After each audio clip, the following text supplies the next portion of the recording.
श्याम दायमा अर्थक्रांती जीवन गौरव अभियान महाराष्ट्राचा उपाध्यक्ष आहे।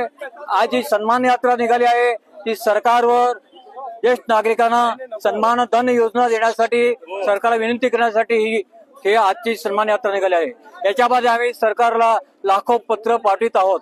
त्याची पहिली पायरी 11,000 पत्राची नामदेव पायरीवर विठ्ठलाच्या चरणी आम्ही पत्र ठेवणार आहोत आणि ती पत्र आम्ही सरकारला देणार आहोत।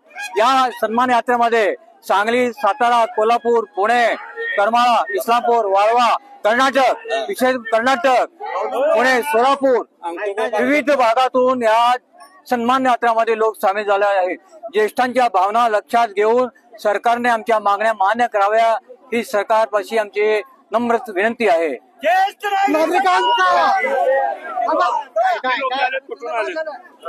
सांगली, संपूर्ण महाराष्ट्र, कर्नाटक, संपूर्ण महाराष्ट्रातून लोक गोळा झालेले आहेत सन्मान यात्रेमध्ये। कर्नाटक, सांगली, सातारा, कोल्हापूर, वाळवा